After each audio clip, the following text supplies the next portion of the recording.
A while back, my brother married a woman who had an 11-year-old son named Billy. A year later, my sister-in-law gave birth to a little girl. 2 years later, she gave birth to a boy.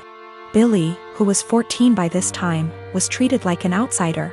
My sister-in-law and brother saw him as a burden who spoiled their picture-perfect family. If you asked my sister-in-law how many kids she had, she would say 2. Billy started acting out. He got involved with a bad group of kids and started getting into trouble. He started failing all of his classes. He eventually got into drugs and was suspended from school. My brother and sister-in-law were fed up with him. I asked my brother if Billy could spend the summer with me and my husband. We have a hobby farm, and I thought maybe getting away from his life for a while could help him some. Well, they were more than happy to get rid of him, my SIL's words. It was kind of rough the first few weeks. He had a lot of anger issues. But my husband kept his hands and mind busy doing work on the farm. And we both made sure that he knew he was loved and wanted. By August, he was a totally different kid. He wanted to keep living with us, but my sister-in-law insisted that he come home. After 2 months, he went back to his old ways due to his parents' indifference. They ended up sending him back to us, and he lived with us throughout high school. He ended up being an A/B student and kept with a really great group of kids. He got involved in baseball and got a scholarship to a local university. He's 22 now and is in his last year of school. He's engaged to a really great girl. When he was 16, he started calling me mom, and he started calling my husband pops. He never really had much to do with his mom, and he had nothing to do with my brother. He saw them on holidays when the whole family came over. His mom has tried to have a relationship with him the past few years, but he has avoided her. On Christmas, sister-in-law was over, and for whatever reason, she opened my desk drawer and found a birthday card from Billy where he said, "To the best mom ever. Thanks for loving me and giving me a chance." She was devastated. She ended up texting Billy, confronted him, and asked him if she would be presented as mother of the groom at his wedding. He told her that he no longer considered her his mom and wasn't even sure if he wanted her at the wedding at all. My sister-in-law is now insisting that I make it clear to Billy that I am not his mother and that he is not to refer to me as such. My brother is also very upset with me.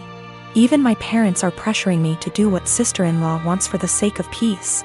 Honestly, I consider Billy to be my son. I count him in with all of my children.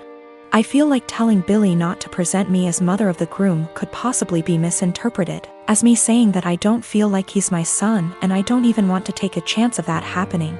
If he decides to present his real mom as mother of the groom, I will 110% support him. I have zero desire to tell Billy not to call me mom, and I absolutely won't do it because I know it would destroy him, and it would kill me.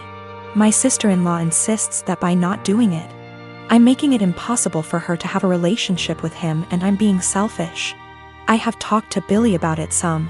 He doesn't like to talk about his mom at all. He basically just said that he doesn't see her as a mom and has for sure decided he doesn't want her at the wedding. I understand and respect that. My daughter received a bike from her uncle, my brother, on her 11th birthday. She was over the moon and excited to use it because it was on her wish list for so long.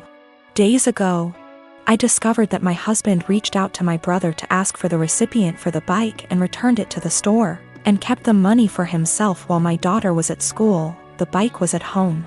My daughter and I got home and she started crying after noticing the bike was gone. My husband was home at the time. He told me he returned the bike and got money in return to spend on something useful for us since the bike was just there as a distraction and there was no need for it now since we're the dead of winter. I was aggravated and lost it on him, saying it wasn't his, didn't come from him. And he didn't pay for it, so he had no right to touch it, knowing our daughter's been wanting it for a long time, and my brother was decent enough to buy it for her despite barely having money to get him by.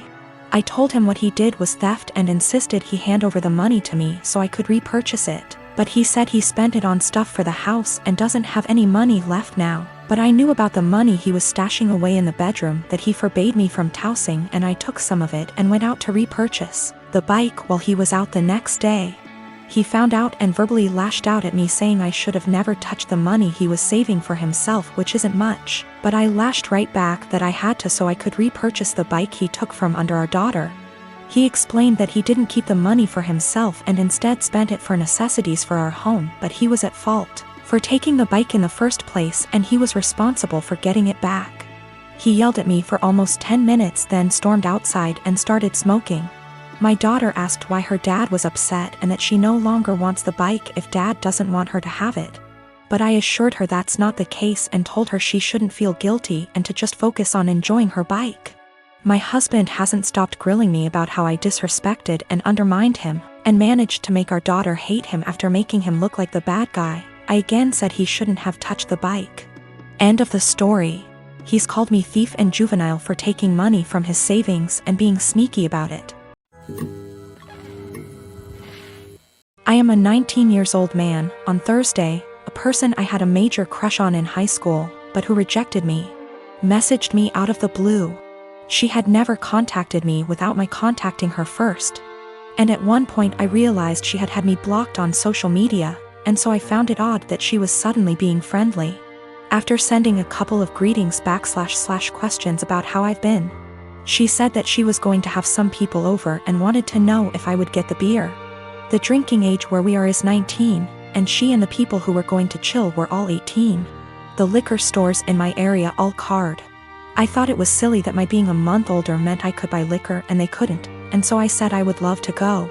She said, "Thanks, I'll pick you up at 7. 7 o'clock rolled around, and she texted me to say she was in front of my house. I went out dressed and ready to chill with some people, and she drove me to the liquor store. When we got there, I asked what beer she wanted me to get, and she told me to get Budweiser. I hid my disappointment as well as I could, but it was her party, so I went in and bought 2 cases of 24. I got back in the car and said, "Let's party," and she was eerily quiet. I noticed that she wasn't driving towards her neighborhood, but rather back towards mine.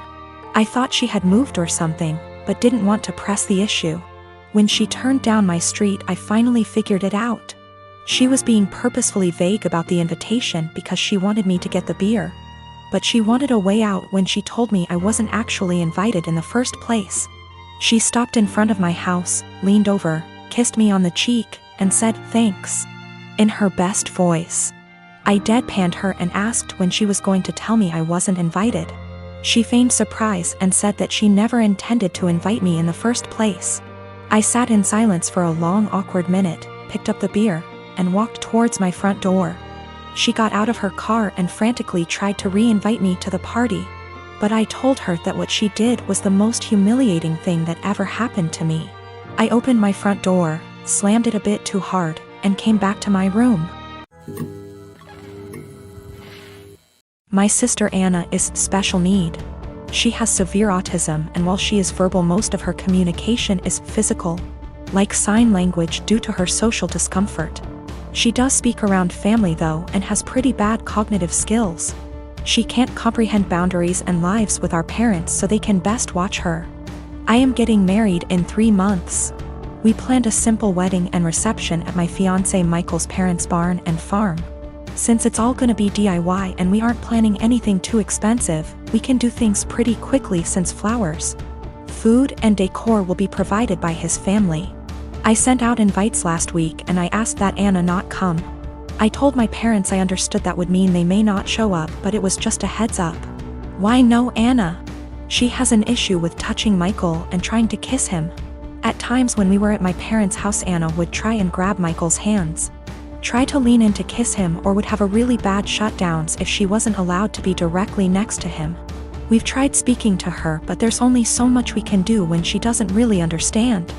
I told my parents I just want one day for Michael to be my partner and not Anna's comfort person. They called me selfish and asked how I expected them to agree to something like this. They told me Anna is disabled and may never experience a wedding of her own, and while I have Michael for probably the rest of our lives, she'll have no one, and that Michael and I can be a little more understanding to the reality of her life. I feel like a total ass, and what they're saying has really gotten to me, and I'm starting to question my decision. My parents called me letting me know they won't be coming and that it's best I don't bring Michael around anymore since I've chosen some man over my sister. They told me that Anna wanting to kiss Michael and hug him is normal for a woman her age, and that she doesn't understand what her feelings mean. I suggested they try to redirect her during the wedding, but they said Michael is gonna be family to her and he needs to get over it. I suggested they watch the wedding via web, and they said that's not fair and that they deserve to see things in person. I asked if I could pay for someone with proper credentials to watch her that day while they attention, and they asked what I would do when they died, and if I'd pawn her off every time. I dropped the unfortunate truth bomb that I don't want to put any more of my life aside for Anna anymore. I did it up until I turned 18. And that Anna is not my life's responsibility and I won't be her keeper. I assured them I'd pay for her care, but if she's okay doing this to Michael, then I worry for if I ever do choose to have children and what she'd do to them.